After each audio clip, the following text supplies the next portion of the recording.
again for another episode talking about resilience and mindset.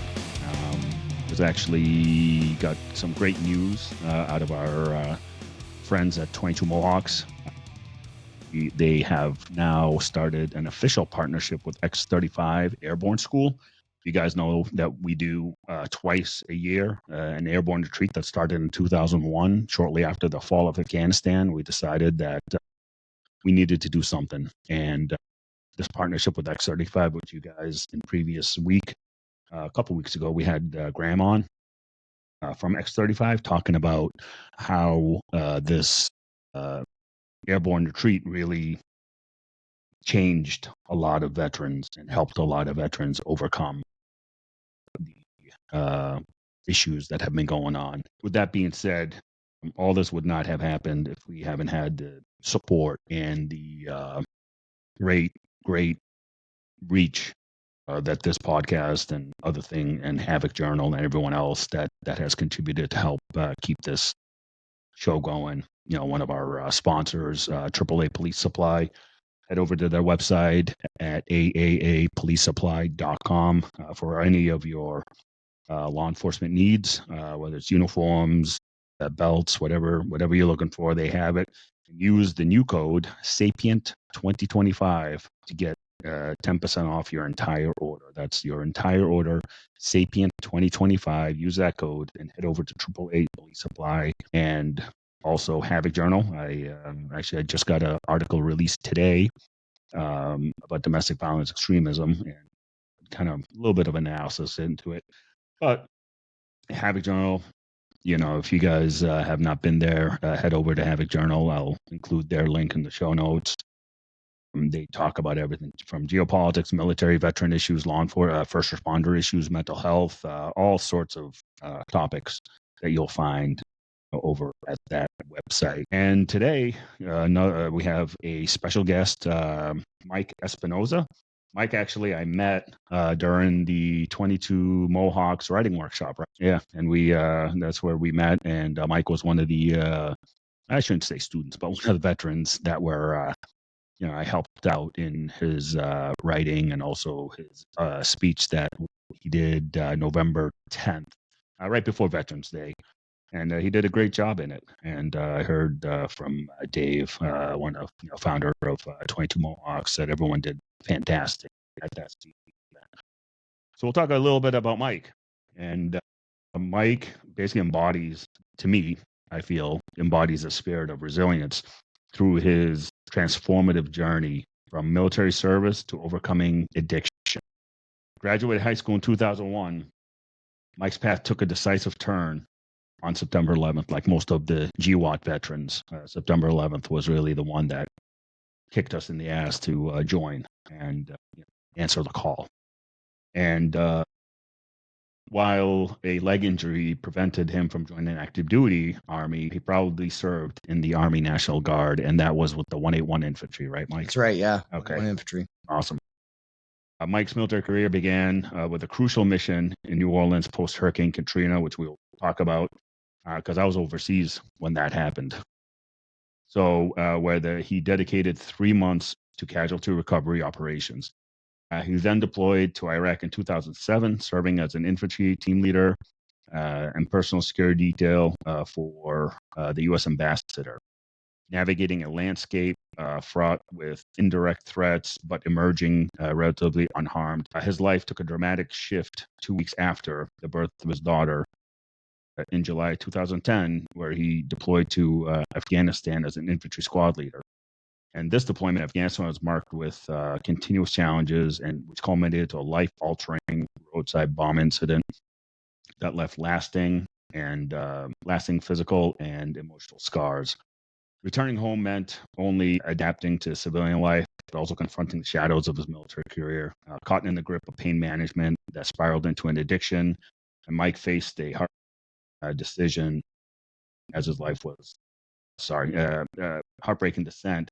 His life unraveled through a series of hardships, a painful divorce, limited access to his daughter, and ultimately a desperate act that led to his arrest in 2017. So we're going to talk about all that with Mike, and Mike is doing great these days. He really took the bull by the horns, as they say, and came out of it on top. So, Mike, welcome to the show. Yeah, thanks for having me on. I really appreciate it. I appreciate you coming down, man. And that's the thing, when I was helping you with your writing work and during the writing workshop, write your story, really, I was like, man, I got to get Mike on the show, because you literally hit home what this year's theme has been for this entire season, actually, with resilience and mindset and overcoming. So start when you decided to join, kind of the mindset that you had at the time. Sure. Yeah. So once again, I can't overstate this. I'm definitely honored to be on this podcast. Yeah. A chance to tell my story. Much appreciated. Yeah. So I was taking classes at Mass Bay Community College right after I graduated high school. And that would have been the fall of 2001.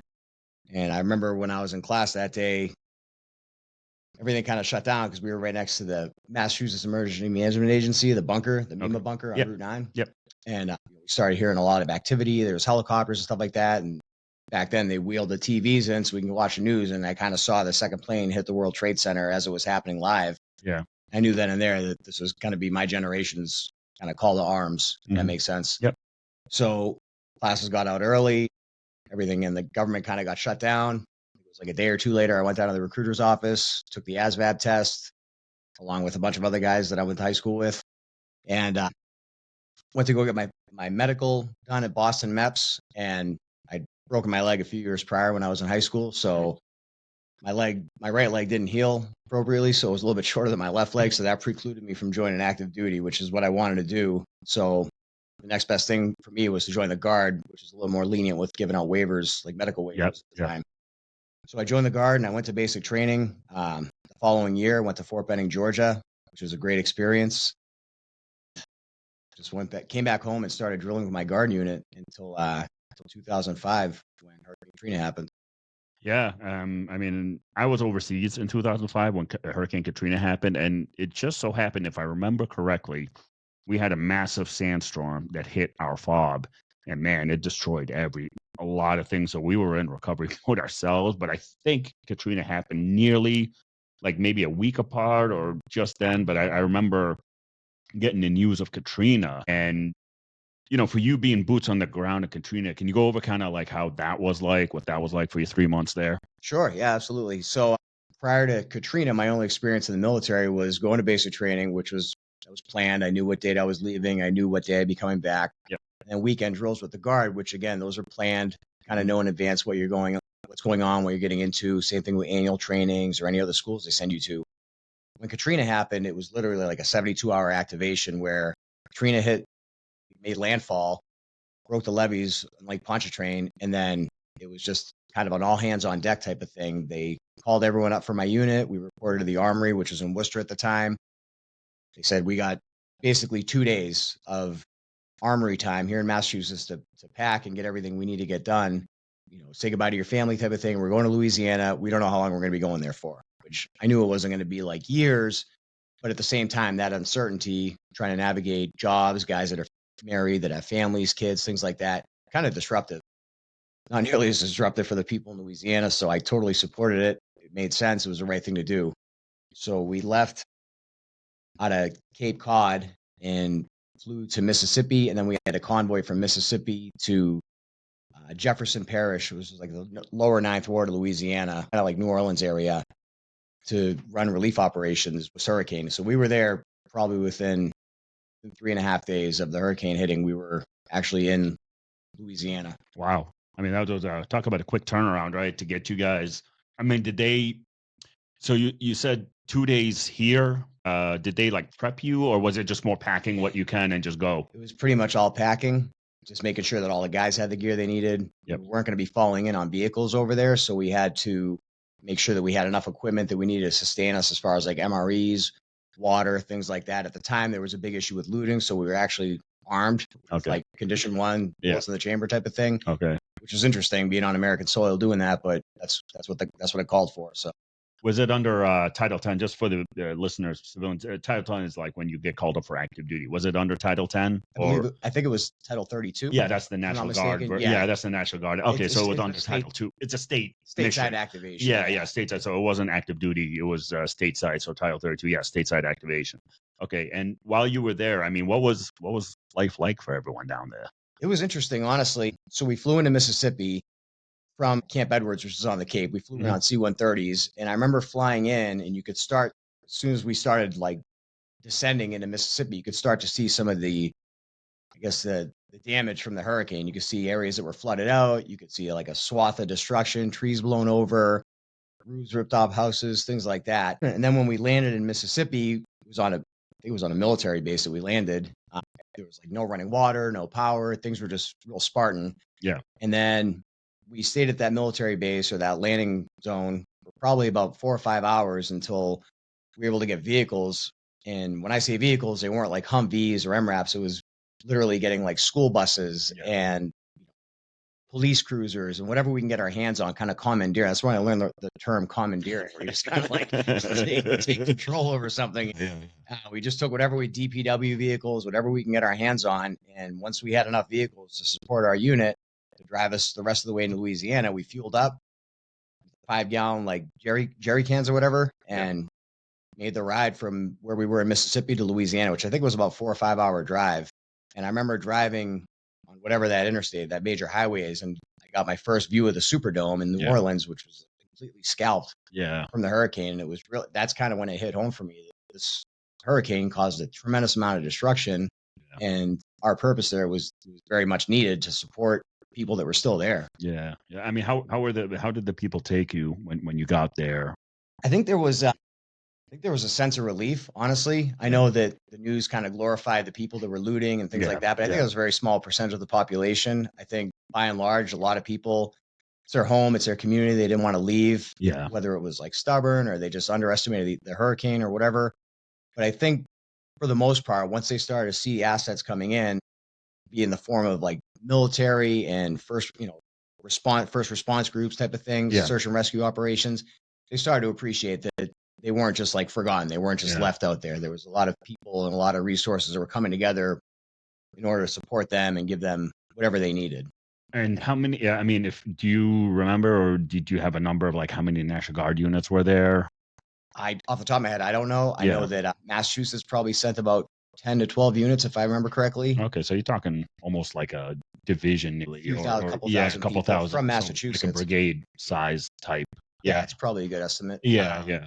And then from the rest of the country, I don't know, but I know that there was a huge military presence, but it wasn't like a military lockdown, like martial law type of presence. It was just more like, I guess, community service type of thing. Yeah, I think when we were overseas, again, the news being glorifying everything made it sound like martial law, military. They showed like some soldiers in uniform, like patrolling, legit patrolling, versus showcasing, as always with the news, sensationalizing the bad versus really, taking a big broad look and being like, actually, it's a small percentage, but a lot of people were there to, they helped each other. That's what, to me, it felt like, Americans coming together and helping each other out. Definitely. Is that something that you saw? I did. Yeah, I believe so. Not just with the military, but also with all the other civilian organizations that were over there too. There's a tremendous outpouring of support for the people in New Orleans, as far as like providing them with food, providing with even veterinary services for their animals, which I know that's a big thing for 22 Mohawks, pairing people with service dogs, which is huge. I understand that's a big part of people's lives and people's sanity is having a pet. Yeah. And there was organizations there just providing dog food and healthcare and ticks and, tick vaccines and things like that. So it was good to see that. And then you were there for 3 months, and then you went back home. Right. Okay. And then how long before you deployed to, was it Iraq? Was your first tour? Iraq, 2007. So I came home right before 2006. I guess it would have been around December 2005 that I returned home from Louisiana. Yeah. Drilled with my National Guard unit, working full time. It was going well, and I deployed to Iraq. Got orders to deploy to Iraq for 2007. So that's where we went. So what part of Iraq were you in? We were in Baghdad, Camp Travis. It was right kind of between the international zone, the green zone, and Baghdad International Airport. Oh, okay. So you were like in that like Camp Victory, that Yeah, area there. yeah. Okay. All right. And so it looked like, I know you in your bio you mentioned you were doing a lot of PSD work with the U.S. Correct. ambassador. Okay. Is that what you guys were tasked to do Yep. the entire time there? Yeah. So the whole deployment, that's all we did is protect the personal security detail for high-ranking individuals like the Okay. ambassador when he would go meet with the prime minister of Iraq or Yeah. the president of Iraq, Yep. or if there was like a senator, congressman, anything like that came to Iraq for whatever reason. Yep. Our job would be we were tasked with providing the kind of like the route security for them. Yep. And then typically high value personnel like that would have one-on-one escorts with like a Blackwater type of organization. Yeah. Yeah. So Blackwater would do like the hands-on, taking them into the venue, whereas Yep. we were just kind of doing the route security, locking down rotaries, locking down intersections, things like that. Gotcha. And were you able to be in those meetings or kind of observe those meetings, or did they keep you outside the compounds? Yeah, typically we were just doing like exterior perimeter security type of stuff. I mean, we would meet with the high value personnel from time to time, like met John McCain, Ryan Crocker was the ambassador to Iraq at the time, met him a handful of times. Okay. Senators, people like that. But for the most part, the hands-on one-on-one security was conducted with Blackwater or another, kind of private military organization. How were they like the U.S. ambassadors and whatever? They were great. Yeah. Honestly, John McCain was really cool. I met him. He was really friendly, really outgoing. I actually got a picture taken with him. Oh, that's It was cool. pretty interesting. Yeah. Yeah, that's cool. Really nice guy. Yeah. And so did you venture out of the green zone at all or out of that area? Oh, yeah. All right. Where did you guys end up going? So we would go basically wherever the high valued personnel would want to go, as far as wherever they were meeting with like a Iraqi politician or meeting with like having like a shura, for example. If they're meeting with like not necessarily the village elders, but people in the Iraqi political spectrum, they would go meet with them wherever that was. So I'd say the most common place we would go would be either the prime minister's, which is Nouri al-Maliki's residence, or his office. So we'd either go to his residence or his like the equivalent of their White House, or the president of Iraq. We would just go to their whatever venue they picked and provide outside security while they were having their meeting or whatever. Yeah. Gotcha. I mean, how far would the drives be sometimes? I mean, what was the furthest you guys would go? Typically get there within an hour or so. Okay. Usually under an hour. Yeah. Occasionally we would go to see like a village or a new district or like a humanitarian project, like a well that was being built or a school or a medical clinic. So sometimes that would take us a little bit further off the path, but for the most part, it was all within like Metro Baghdad, if that makes sense. Yeah. Baghdad's a really big city and it's very populated. It's not a lot of people think of Iraq as just like the desert. I mean, I know you've been there, so it's a different thing, but Baghdad it's much like being in It's high rises. It's pretty. Those rotaries got hairy. Yeah, it really because did. It's funny. It makes you kind of appreciate the U.S. like the laws, and everyone goes kind of similar direction in rotaries, and it like I felt Iraq. It was kind of like every man for himself, like really Mad Max that drive. It was, yeah. It's the first time you see it, especially if you're trying to sneak your way through there with like a 20 vehicle convoy. Yeah, you get like a taxi that gets at the time. 2007, 2008, that's when like V-bids were really starting to become a problem. So kind of like you're on high alert at all times. Yeah, we had towards the end of 2005 is when we had the V IEDs or the V-bids that were that molten copper. What was it? I forget their official type. Like the shape charges. Yeah, the shape charges, that molten copper that would rip right through Humvees. Armor, right through the armor. I mean, I remember seeing pictures of tanks getting blown to bits with that. And I believe, if I remember correctly, it was like a Chechnyan that taught the Iraqis how to make that, if I remember correctly, off the top of my head. But yeah, that was towards the end of my tour in 2005, like maybe halfway, a little more, when we were like shit. That was like the heavy duty type. So I can only imagine 2007, they were really using those IEDs and V-bids a lot more. Yeah. Because were you part of the surge? Yeah, so 2007 was a troop surge. Yeah, 2007 was a troop surge. So it was just a huge influx of soldiers into Iraq. So they stepped up. And it's interesting because there was a troop surge on the United States side and our allies sending a bunch of soldiers there. But on the other side of the spectrum, the insurgency knows that there's a massive amount of soldiers and allies going into their country. So they're recruiting from all different countries too. Because, we're our news and everything, we're great with OPSEC, right? Yeah, exactly. Yeah. We love to announce, hey, we're going to be coming, or hey, we're leaving at such and such a time, like we're great at that. Yeah, so funny. Yeah. So everyone always blames Joe for that, but it's usually like somebody higher up on the echelon that's spilling vital secrets. Yeah, exactly. So it's always interesting to me because again, when you see that type of crap on the ground, you're like, yeah, but this shit already happened. Like, like it was already talked about and somebody said something and it's like Yep. again, OPSEC, in the military we harp on OPSEC, but the news or whoever leaks it to the news or whatever, they're like, oh yeah, we're gonna tell everybody. Yeah, they don't think about it. No, they They don't don't. give it a second thought. But again, like, I always say that military, you learn that whole first, second, third order effects, during any operation you do. And, on the civilian side, they don't think of that stuff. They just, hey, we're just going to go do this and see what happens, So that's interesting. So after that deployment, you came home.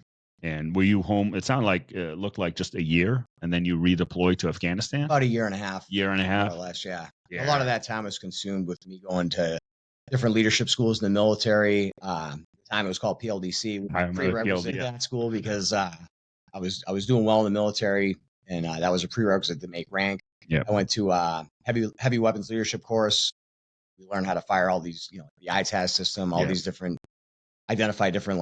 different military's tanks and their armament and stuff like that. Yep. Went to squad designated marksman school, which was one of my favorite schools. I went to that in Fort Benning. That's where they teach you how to shoot, not like super long range. I actually did that school at Fort Dix. It was an awesome school. I loved it. Great class. Yeah. I mean, it's all trigger time. Yeah. It's not, I don't even think there was any PT involved. No, they just wanted you. How long was yours? I think it was 3 weeks.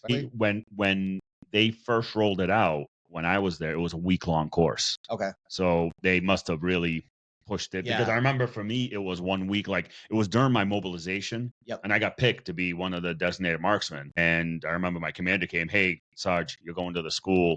It's right here at Fort Dix. You're going to be going there. I think it was literally 1 week. Sure. And it was just, again, like you said, trigger time, because at the time I got assigned, not an M20. What's the M14? 14 with the scope. What is that designated now? I forget. That's what I got too. The M14 EBR. Yes. Battle, collapsible buttstock. No, mine was still full, like was it? World War. I think it was still from World War II, Vietnam era. I don't think. See, that's the thing. Like later on, other units started getting like the sexy stuff. Like me, I still had my M16 A4, and like that thing. I'm like this massive rifle, and then I got the 14 too. Yeah. So I'm like, holy shit! Again, when you go overseas and you see incoming units, you're like, dude, you guys got like short barrel saws and all that shit. We had, we had everything still like, Vietnam War era type shit. So it makes me chuckle, when I see all the incoming units. And actually, funny story, when I was there is when we first saw the ACU.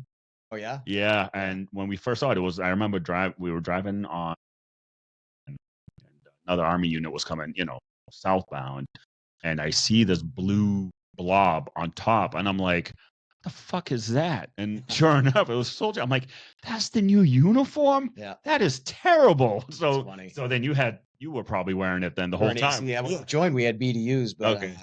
both my deployments I had ACUs. Funny story going back to the M14. So I was on a guard unit. Yeah. And when I finally get downrange to Afghanistan, I have an M14 EBR, which is like the enhanced battle rifle. So that's the collapsible buttstock. I think I had like an 18-inch barrel, so it was shorter. Yeah. Thing had like a loophole Mark V scope on it. This thing is like you can shoot out to a click with it. Yeah, that's what I had. I had a loophole. Yeah. Really, I mean, like premium optics, right? Yeah. Thing had a surefire suppressor on it. So I had a can. It was like completely kitted out.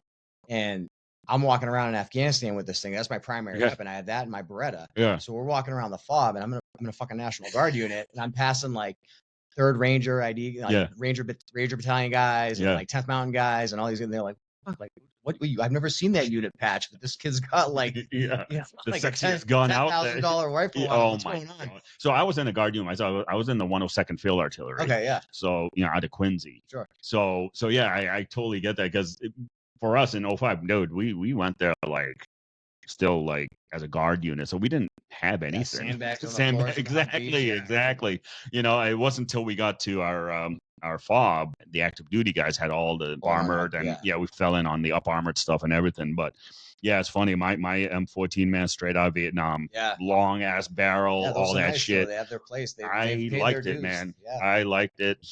Yeah. So that's funny. So you did designated marksman school for 3 weeks, And then what other schools did you end up going So to? yeah, heavy weapons leadership school, PLDC, went to like combatives level 1 and 2, like the ground fighting school or Yep. whatever. School. There's a couple more mixed in there. Unit armor school, so I learned how to, like if anything went down with any of our weapon systems, I could repair it, like a field repair to a certain degree. Obviously, CL Combat Lifesaver School. That's kind of a prerequisite for everyone going overseas. That's probably it. Yeah. Nothing So really, you were busy pretty much for that year and a half. really busy. So I mean, home life must have been like a mess because you kept deploying. It was essentially. it was tricky. I mean, I was stateside for all those schools, obviously, and Yeah. most of them were kind of regional, like either Fort Devens, the combative schools down at Camp Edwards on the So it Cape. wasn't like you went out of state a lot. Okay. I went to Fort Benning a couple times for like heavy weapons leadership school, and then squad designated marksman school. But for the most part, typically they were regional. I could be home that night if anything came up. Was PLDC at Fort Dix? That was at Fort Dix. Okay. Yeah, All right. Then that remains. Okay. Then that. Okay. So that was still there.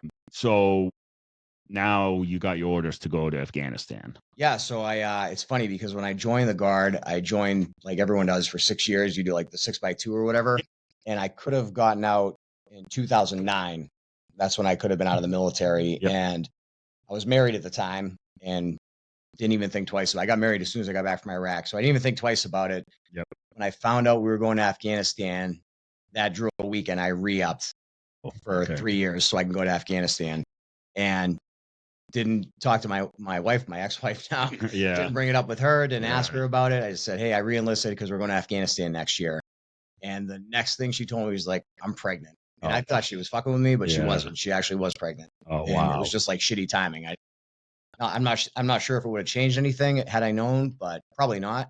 At that point, the ink was already dry on the contract. So that's what it was. Yeah. At the time, was there any bonus involved with it? Like, did they give you a bonus or anything? I think so. Yeah. It wasn't like the bonuses now. I know a kid who just joined the Coast Guard. He got like a $40,000 bonus. It blows my mind. I mean, it's different now. It might have been like $10,000. Yeah. I think when I re-enlisted, it was like 10,000. Yeah. Yeah. Now you got. I mean, at the time, that was like that was good money. You know? That was good. There were guys that were actually, while deployed, re-enlisted to get the tax-free bonus. Oh yeah. Because 10 grand meant 10 grand. Like for me, because I re-enlisted stateside, got all taxes or whatever else. But those guys, they were like, oh, I'm going to do it because at the time, I think it was like $15K actually to re-enlist. Yeah.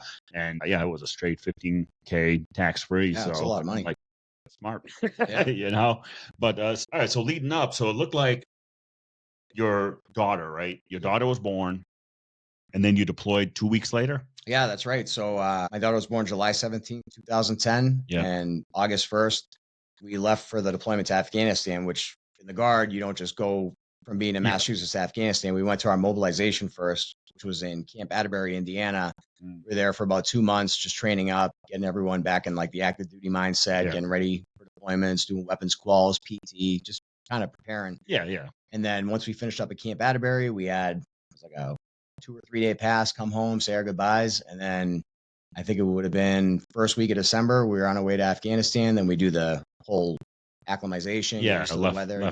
Left seat, right seat, that whole thing. Yeah. So where did you end up going to Afghanistan? I was in Ghazni province, which is RC East. Okay. Which is whatever that means. Right? It's like about an hour from Sharana. Okay. All right. Well, we'll say this. How far from Kabul? So I never went to Kabul. Okay. I think if it was a straight line distance, it would be about 200-300 miles. Okay. So you were pretty far from. Yeah. I know we were pretty remote. We weren't near the closest major base was Sharana and then Bagram, that was like a 2-hour drive. Okay. So we can get to Sharana in like an hour. Okay. So you were closer to Bagram than Kabul. I think so. Yeah. Yeah. Okay. So you get there. Were you like a remote fob? What was it like? Yeah, it was a pretty remote fob. There was a big Polish presence, like a Polish military presence there. They had a GROM unit there, which is like the equivalent of Polish Special Forces. Okay. So they held a lot of space there. There was a small like flight contingent there that did medevacs and not like close air support or anything like that, but just like rotary wing aircrafts. Gotcha. That was the only way. That was the only thing that was accessible from our base. You couldn't get on a fixed wing aircraft. It was all rotary. All rotary. They had a route clearance element there, which was part of a different unit, and then my unit, which took up. It was a PRT that was there with a provincial reconstruction team. So it was the contingent of the infantry soldiers from my unit that were doing security, plus civil affairs guys, plus obviously the medics, Yeah. that whole thing. So okay, so it was pretty much like you guys can sustain yourselves pretty Yeah. much like with what you have. Right. So what was your mission, your unit mission? So our mission as a provincial reconstruction team was to go to, I guess, villages and provinces that were in our area and see what we could do to kind of foster goodwill. At that time, 2010, 2011 is when leadership in the military under kind of under Petraeus Yep. came out with that whole coin Yep. ideology, counterinsurgency initiatives. Yep. So the thinking behind that was if we could foster as much goodwill with the local Afghani guy or family or village, that they would accept kind of American democracy and our way of thinking, Yep. and in turn kind of give us leads on where to find Taliban or weapons caches and things like that. How did that work? I mean, did it work out or did it? It worked out in the sense that I feel like my unit brought a lot of resources to Afghanis in the sense of like building them wells, building them schools, medical clinics, which were much needed at the time. Yeah. They were kind of living a very rustic experience from what I saw. Well, they're still living like a lot of them are, they're living like it's back in the Stone Age. Yeah. So to go to a village that had never really interacted with the outside world and build them a well or a school or a clinic or anything that they needed, basically what we would do is we would go to these villages and meet with the village elders, have our shura, Yeah. and ask them what can we do to promote goodwill and make your village kind of like more modern or more comfortable for you people. Oh, we could use a tractor so we can till our fields and build irrigation canals. Great, we got you on the tractor, but we're going to need you to give us some names or tell us who's like creating problems or planting IEDs or whatever. And I'm not really sure that we got a ton of actionable intelligence from the village elders as far as like where the insurgency was, but I know that they definitely received a lot of resources from us. So, I mean, did you feel that were they more scared to give the information because of retaliation from the insurgency or the Taliban or whatever? I definitely think so, Yeah. because our presence there was limited to the year that we were there, and there's going to be other units that fall in to replace us, but eventually we're going to be gone. Yeah. Insurgency is not going to be gone. Those are their neighbors and people they grew up with, and there's also like strong family ties. And, Yeah. Well, that's the thing. Like I've always said, with Afghanistan and even Iraq, it's such a tribal mentality there. I mean, they've been living that way for hundreds, thousands of years. And democracy to them is this foreign concept that you can't force it or implant it or anything like that. It takes a long time for them to be able to understand what that means. I mean, their sense of security, did you feel that they felt secured with our presence there? I don't really think so, to be honest with you. I feel like if they were seen affiliating with us or like kind of in partnership with us, it was just going to complicate their life. So I feel like they tolerated us because they knew they weren't just going to kick us out the door, like, get out of here, we don't want you here. Yeah. But I also think that they kind of kept us at arm's length a little bit. So they would kind of tolerate us, get whatever shit they could out of us as far as like assets and resources. And then it was like, all right, thanks. Like we'll let you know if we think of anything, if think of any names, for example, whatever. Yeah. I mean, I felt that a lot in Iraq because I speak Arabic. I'm from, family's from Lebanon and everything. And even talking to the Iraqis in my native tongue, you could kind of get the sense that, the U.S. is only here temporary, but we have to live, like you said, with whomever, Al-Qaeda, whoever it is, right. So I definitely did see that hesitation, even with the coin doctrine. I think it was much needed, and it was actually a pretty good idea to have that sort of hearts and minds type mentality. But in the end, the way a Green Beret told me once, which is a real smart way of looking at it, was, these Al-Qaeda types and Taliban, whatever, they play the very long game.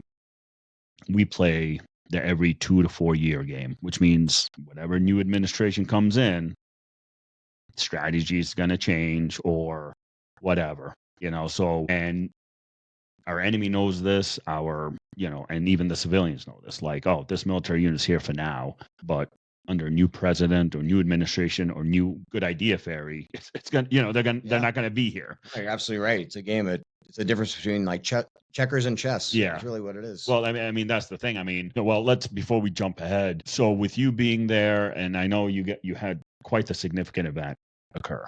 And can you talk about that a little bit and Yeah. just what So, happened and all that? yeah, absolutely.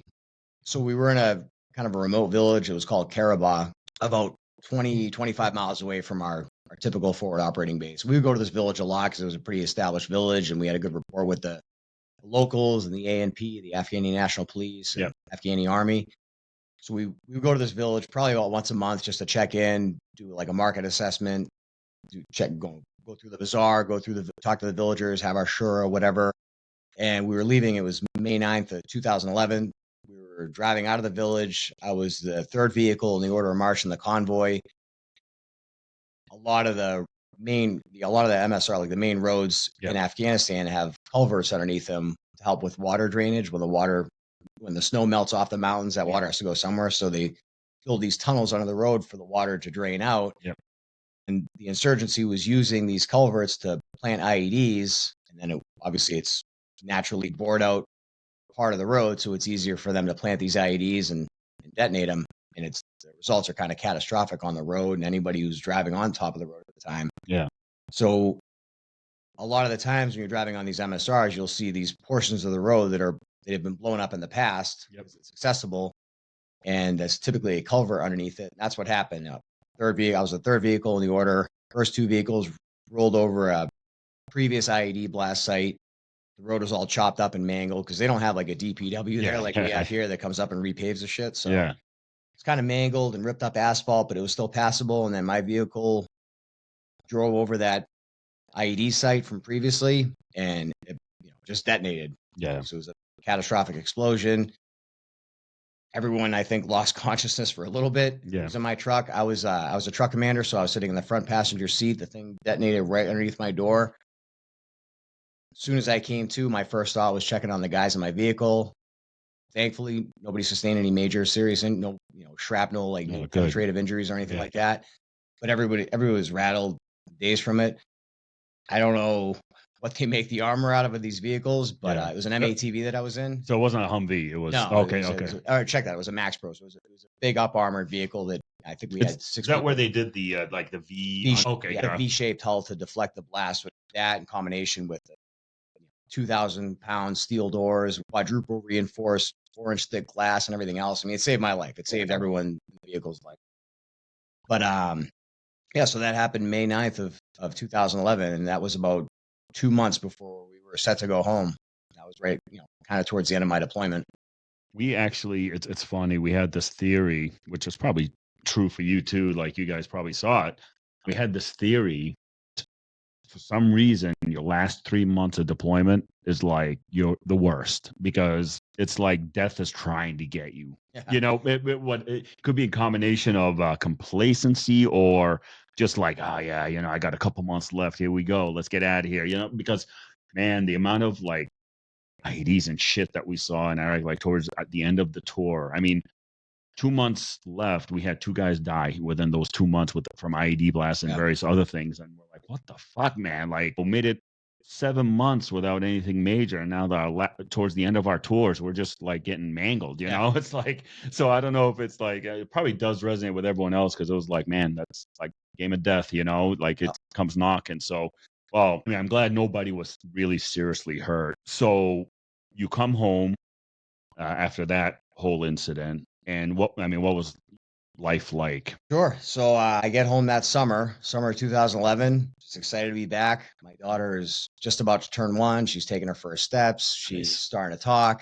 It was great. It was just, I missed the first year of her life, which I'll never get that back. But as far as coming home, she was already on a regular sleep schedule. I think my ex got the worst of it, which I give her a lot of credit. She's a fantastic mother. She does a lot for our daughter.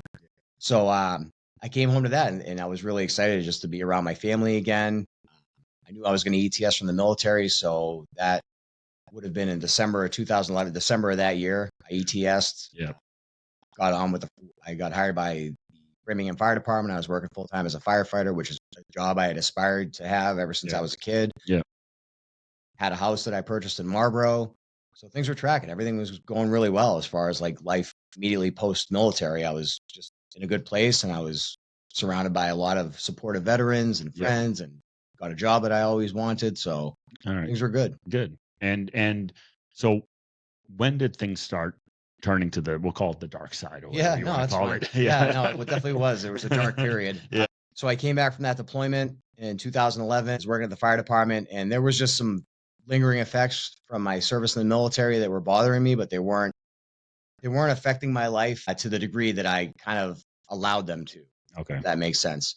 So some of them were like headaches, difficulty sleeping, Yeah. back pain, which it all kind of makes sense if you think about it's the life of a grunt. You're wearing, you're wearing body armor, you're wearing equipment, you're lifting heavy shit, you're moving around at awkward angles. It's inherent with military service. Your knees are going to hurt, your ankles are going to hurt.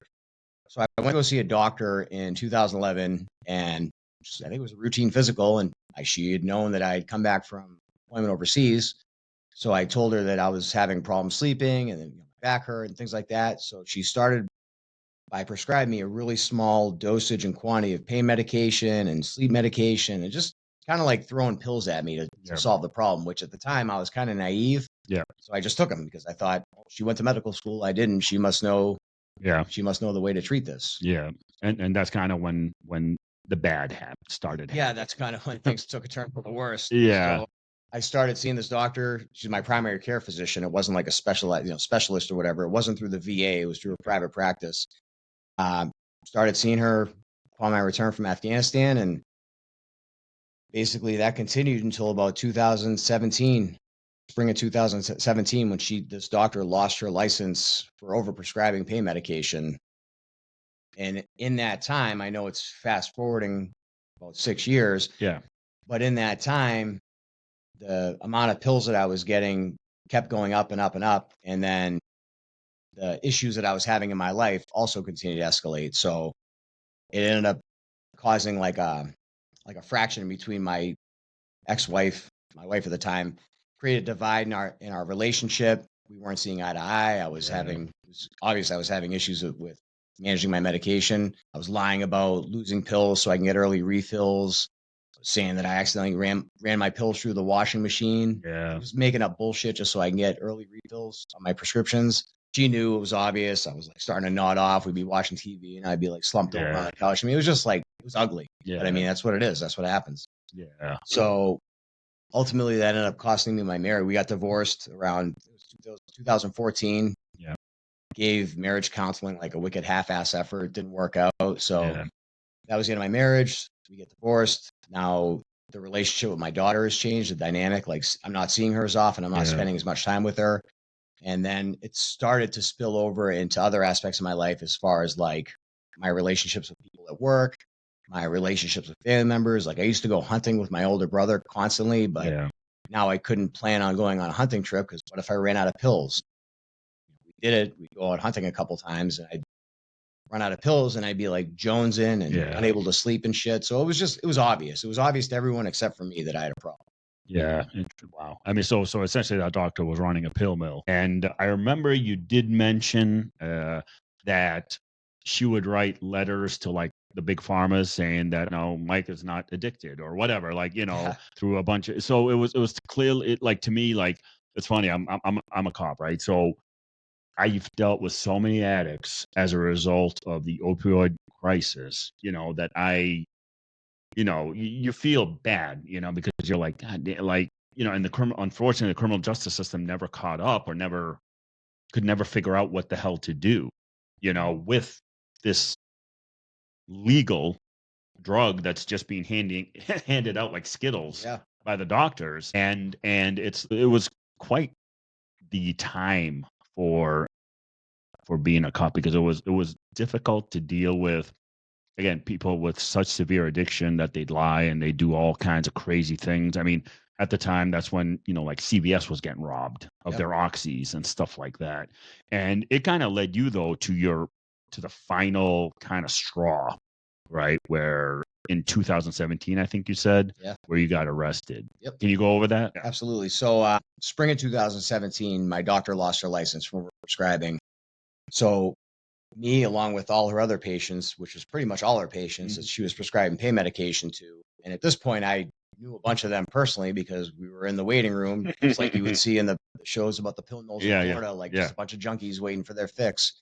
So she lost her license. It was like February or March of 2017. And instead of having like a plan in place to send us to like pain medicine, pain specialists or pain management companies or whatever, it was just kind of like, you're on your own, figure it out. So my first course of action was to go to the VA. I brought my medical records from my doctor's office, and they took one look at them and they said, we wouldn't prescribe the amount of pills that you're on. We wouldn't prescribe that to somebody who's on like end of life hospice care. So to put it in a perspective or give you a context to how many pills I was on, the last 3 years that I was getting prescribed pain medication from my doctor, my dose was 40 perk 30s, like 30 milligram perks. It's 40 perk 30s a day. So one dose for me consisted of 5 pills. So when I would take a dose, it was 5 pills. I could do that every 2 hours up to 8 times a day. So 40 perk 30s a day.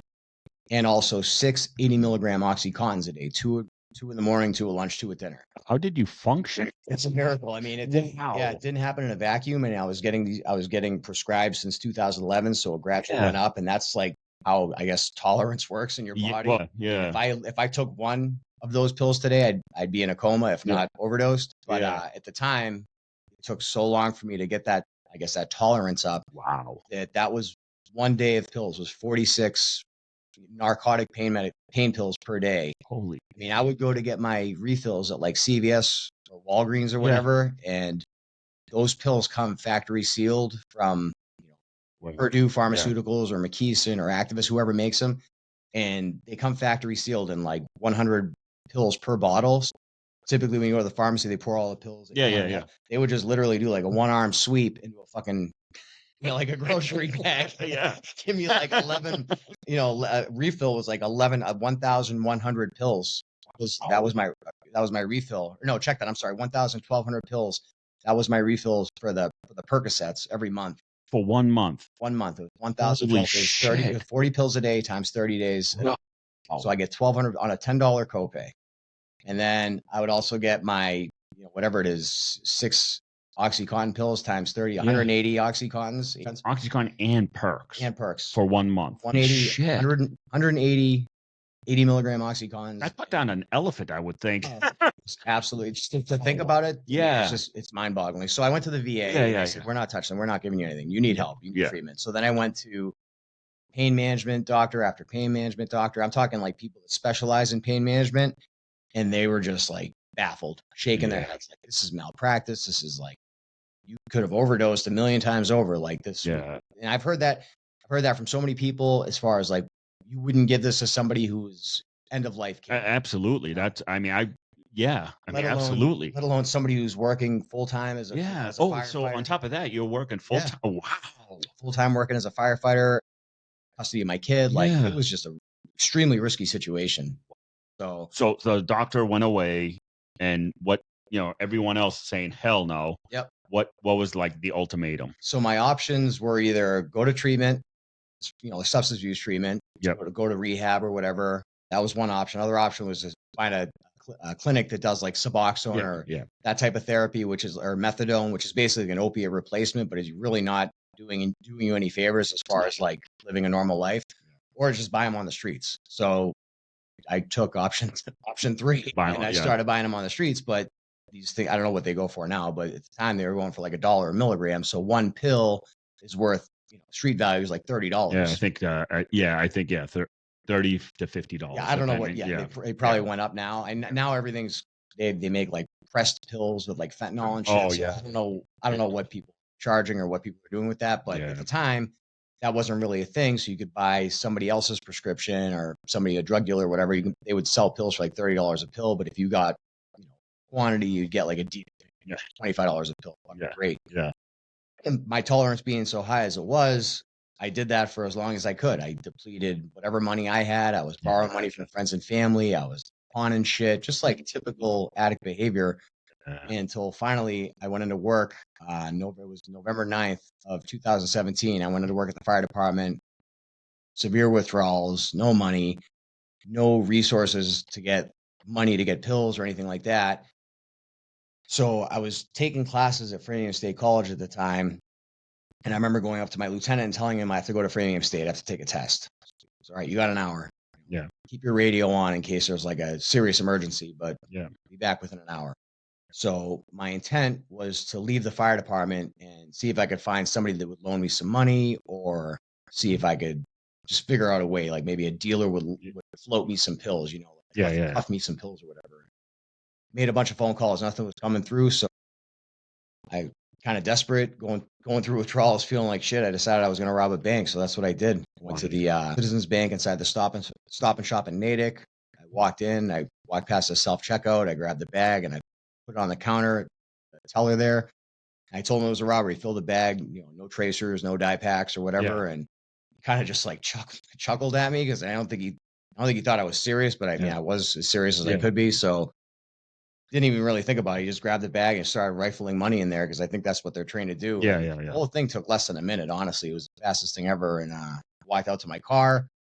Didn't really occur to me what I had just done. The only thing that mattered to me at that time was just, now that I had the money, I got to find a dealer. So I started calling dealers and ended up meeting somebody, got a bunch of pills, went back to work at the station and finished out my shift. High as shit.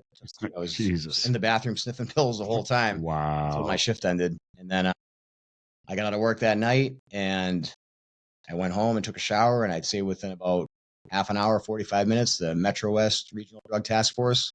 These are all guys that I've seen on calls. They're all local cops, Framingham, Natick, Ashland, Hopkinton, all good guys. Yeah.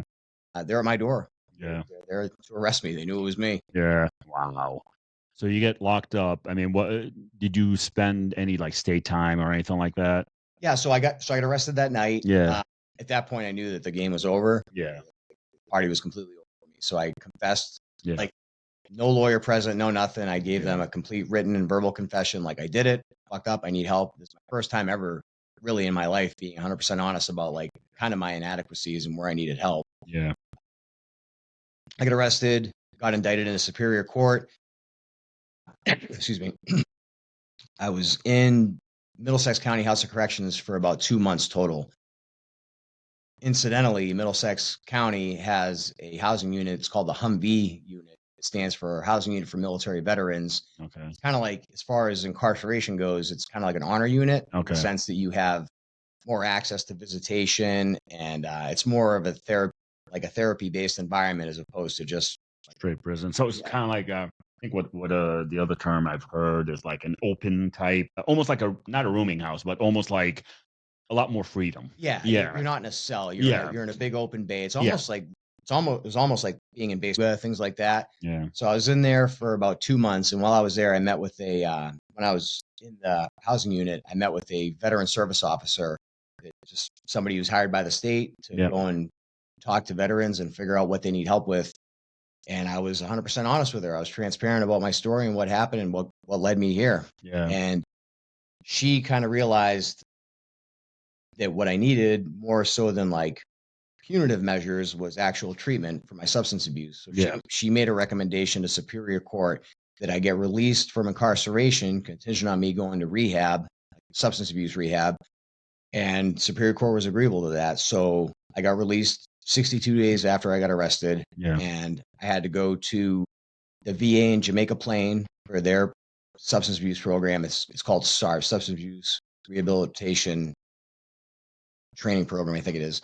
But that's a 2-month program. So I went there, and then I went to Brockton for 4 months. So I spent 6 months inpatient rehab. It was a dual diagnosis program for substance abuse and PTSD. Yeah. So the intent behind that was, let's address the substance abuse issues first, and then we'll also address some of the underlying things that might be contributing to that, which in my case, a lot of that had to do with PTSD from getting blown up overseas in Afghanistan, just personal stressors in my life, getting divorced.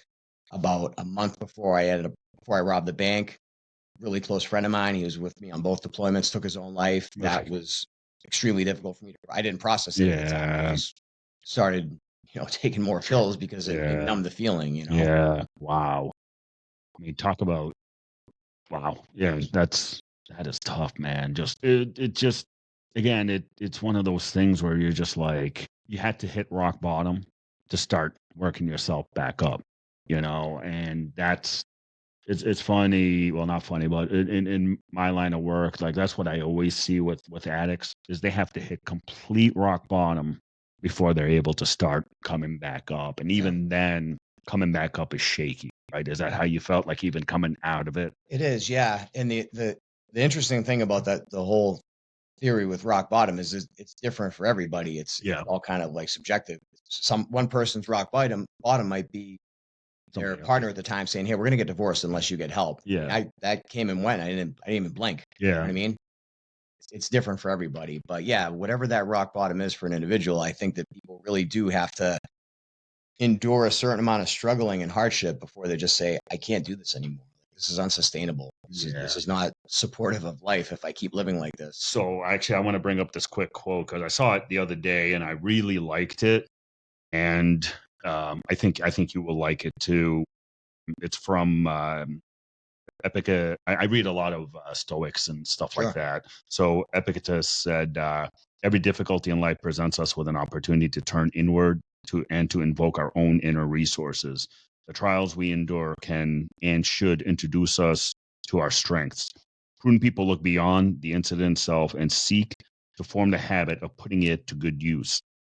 On the occasion of an accidental event, just don't react in a haphazard fashion. Remember to turn inward and ask what resources you have in dealing with it. Dig deeply. You possess strengths you might not have realized you have. Find the right one and use it." I mean, so to me, that's kind of like in your case, right? It wasn't like an accidental incident, or it was an actual incident, that occurred. And the thing is, though, with like veterans, combat veterans, and whatever, we have this inner resilience that was built in us long before our military service, right? Whether it was from childhood, growing up, however we grew up, and all that, and we learned to use that strength later on in life because, again, like we were young in our 20s, whatever, went to war, all that good shit. But as we got older, it just kind of we realized we are resilient. We have a lot of resilience in us. So that's kind of what I think that quote kind of matches, absolutely. your story. So it's, I'll actually send it to you if you want. Yeah. Absolutely. So it's just something to think about, so after you get out of I mean, how long did you, so you said, how long did you spend inpatient?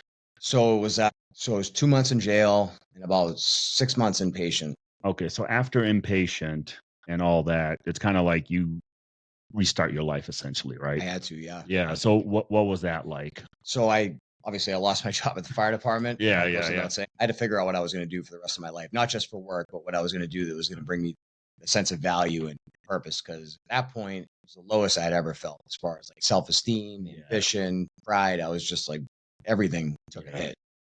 So I ended up going back to Superior Court. Once I finished treatment, it was summer of 2018. Pled guilty. And they sentenced me to time served, which was the 2 months that I was in jail, plus 4 years probation. And I had to figure out what I was going to do. So the fastest, most direct route to employment, which was going to be my first hurdle as far as like having money coming in so that I could support myself and support my daughter. I still had to pay child support and things like that, was to get into the trades. So that's what I started to do. I went to school and got my commercial driver's license. And then I went to another school to learn how to run heavy equipment, like excavators and front end loaders, things like that. And I immediately started working in the trade. I worked for a company that did septic installations, like septic tanks, things like that. Worked with them for about a year. Worked for another company that did concrete foundations. Basically, all manner of trade work that revolves around driving heavy equipment. I worked for another company that did water lines for municipalities. So I was working in the trades for about 3 years total, and then it was good in the sense that I was making money and it was reliable work, and there was also accountability because in order to have a commercial driver's license, you have to have a DOT medical card, which means you get drug tested, things like that. So that was all good for me. Plus, I was on probation, so I was getting drug tested like 5 times a week. Was it supervised or? It was supervised probation, yeah. For the first couple of years, it was, and then it kind of once they saw that I was doing the right thing, they put me on a longer leash. Okay. So that was all good, but it wasn't really fulfilling in the sense that I didn't really have that sense of community that I missed. Yeah. That I felt like was going to be a huge part of my recovery if it was going to be sustained. I needed to find people that I could assimilate with, the people that weren't going to judge and were going to accept me and maybe even wanted to hear my story. So it was probably around 2020, 21 or so that I really started to give a lot more effort into getting connected with like veterans communities. And one of the ways that I did that was I took a class through the Department of Mental Health to become a peer specialist. And I started working with an organization out of Concord that does substance abuse recovery for everybody. You know, it wasn't just veterans, but they happened to put me on a team where I was supporting veterans and first responders because I have familiarity with both firefighter and military. So I did that for about a year and a half, and it was really fulfilling. I got to meet a lot of people. I got to hear a lot of stories. I got to share my story, and it wasn't in the interest of like trying to one up them and say, "Oh, you think you got it bad? Wait to hear my shit." It was more just like, "Hey, man, I've been there. Like, I know what it's like. Let me help you get plugged in with the right resources." Because a lot of times, what I found, not just with veterans, but with everybody, people that are struggling with substance abuse issues and alcoholism or just overwhelming amounts of stress, there's usually auxiliary things going on in their life that need attention. So whether it's failed relationship, a failed marriage, or custody issues, or financial problems, or unemployability, or whatever it is, housing insecurity, usually all those things compounded are what lead people to start taking what I consider to be like the easy way out, which it was for me 100%. Let me just get fucked up. I don't have to think about these things if I'm high or if I'm drunk or whatever. So what I found is if I can help people address some of the like the precursor issues before they pick up the bottle or pick up the pill or start doing lines, I'm not saying it's going to alleviate that 100%, but it kind of incentivizes them to do the right thing because, hey, you see how your life is going when you're not getting messed up. You see all these resources, all these things that are available to you. These things kind of come off the table when you're getting high or when you're getting drunk. Like you can't expect these things; they can't happen in unison. Yeah. So I guess that's what worked for me in the sense of like keeping me on the straight and narrow is realizing that there are resources and there are benefits out there for veterans. So if I could open the door, I'm not saying that I'm a master and I have them all figured out, but if I can introduce somebody to different organizations, even if whether it's just getting them out there for a day of fishing on the water or helping somebody get plugged in, getting like a service dog through a place like 22 Mohawks or a veteran speaking event like I did a couple weeks ago, it's just another opportunity to let people know that they're not alone and there's a ton of resources out there for them. So yeah, no, that's the thing. That's awesome. I mean, that's the sense of purpose right there and drive, right? That kind of, like you said, kept you on the straight and narrow. Just rediscovering a purpose, I guess, because at first, when we served, there was a purpose behind that service, right? Because our country got attacked, and now time to go take care of business. You come home, you have purpose, fire department, all that, but then again, because of the wonderful big pharma kind of derailed a lot. I mean, millions of Americans, unfortunately, veteran and non-veteran, first responder, not first, like everybody got affected some way, somehow. And so now, I mean, what's going on now? Like, present day Mike, what's Mike up to? Yeah, no, absolutely, man, for sure. So the biggest thing that I found in my life is, and I think this is inherent with a lot of people that were in the military and first responders, is having a sense of purpose and having a sense of service to others. Those are really the two biggest things. If I can live my life in such a way that I'm benefiting other people or I'm helping other people or I'm of use to other people, it makes me feel fulfilled as a person. It makes me feel like everything I went through wasn't in vain. I'm actually here for a purpose and I can do something for the guy standing next to me, just like we did when we were overseas. Yeah. Looking out for your battle buddy. This is no different. So present day, I have a small little junk removal business that I run on the South Shore. Provides me a lot of flexibility and autonomy in my schedule to do the things that I want to be doing. And a lot of the things that I do are try and just support other veterans and other veterans organizations any way I can. Yeah. There's an organization that I'm proud to be a part of down in Florida. It's called No Boundaries. I go on trips with them. I volunteer as a driver. I help with food prep. I help there's a lot of amputee veterans, from, like, a lot of post 9/11 veterans, help them get whatever they need as far as like just going out and having kind of excursions local to Florida or Utah or wherever they fly out to. Same thing with 22 Mohawks, same thing with Rifles to Rods. There's so many different veterans organizations that I'm proud to be a part of, not just as a participant, but just going out and helping and volunteering and giving my time and hours. And I found that that's really the most fulfilling thing for me. And that's kind of led me down the path of resuming school. I'll be starting up again at Quincy College this spring semester, working towards a degree in psychology. The intent being to kind of leverage my story and the things that I've been through to help other veterans with whatever they have going on. You know what I found? A lot of the post 9/11 veterans, some that are in my circle, are becoming counselors and psychologists, psychiatrists, whatever, because there's not there's not too many doctors out there that understand us, right? Not too many counselors that understand us because it we're a different breed, right? Different generation, right? Because you know you have the greatest generation, which is the World War II veterans. Then you have, I think, what are we called? Like the greatest of the generation. Is something to that effect. I forget exactly how it was termed, but we tend to gravitate towards each other in a way that doctors will never be able to figure that out, right? Because if I'm talking to a counselor, like one of my close friends, he works for the VA. He's a clinician, the psych major, all that good stuff. He did that after. He was a cop at first, but then decided to go a different route. And it's amazing because to me, it's like, yeah, I'd rather talk to him all day. Like somebody who's been there, done that, got the T-shirt, and also understands what veterans are going through. And he, being a prior first responder, also understands what first responders go through. So I mean, taking that step to go to Quincy College and doing psychology and going down that route, I think you're going to find that a lot of veterans are going to gravitate towards you more because of that type of education and not just education, but more your own life experience. Because, I've dealt with a lot of veterans myself at work who are part of the opioid crisis. Some of them, unfortunately, are way like so far gone. I'm hoping they recover one day.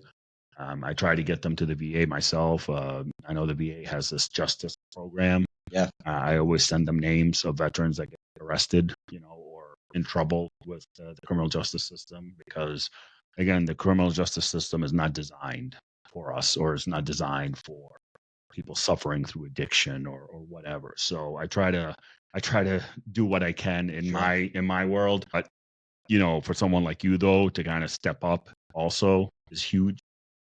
Because that's, much needed. Yeah, I think so. Yeah. I think that my story is a little unique in the sense that I kind of swung for the fences my first time at that. Like, that was my first time ever getting arrested was for armed robbery. So Yeah.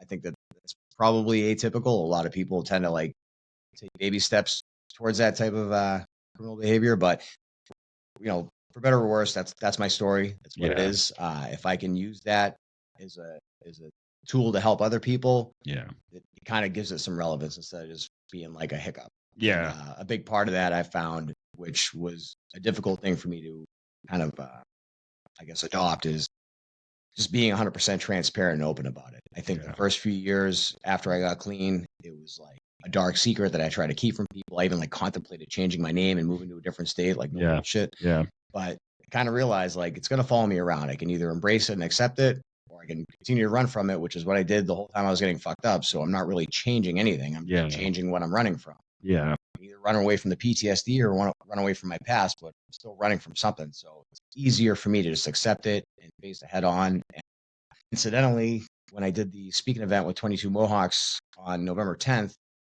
November 9th, the day prior, was 7 years clean for me. So that's awesome. It was a great opportunity for me to tell everyone who was in the room, anyone who listened, look, change is possible. Yeah. Necessarily put people in a box and assume that that's how going to be the rest of their life. Because if you would talk to me 7 years and a day ago, from then you would have been like, this kid's hopeless. Like he's a lost cause. There's no future for him. It's just never going to get better. And that's probably my mentality at the time too. If somebody confronted me 7.5 years ago, I would have said, this is it. This is the road I'm on. It's never going to change. I'm either going to die from a pissed off drug dealer or an overdose, or I'm just going to take my own life. Like that's honestly the mentality 7.5 years ago. Yeah. That's what I thought was that's in the cards for me. Yeah. So as we wrap up, if there's one thing you want to give to veterans, first responders, or anyone who's struggling with addiction, if you want to give them something to think about, we'll say, what would that one piece of advice or something for them to think about? Yeah. The best advice I can give people is to not be afraid to ask for help, not be too proud to ask for help. Don't let your ego get in the way of things. We're flawed human beings, whether it's issues with alcohol, drugs, personal relationships, whatever it is, nobody's perfect. Yeah. Nobody has gone through this earth and gotten it 100% right every single time.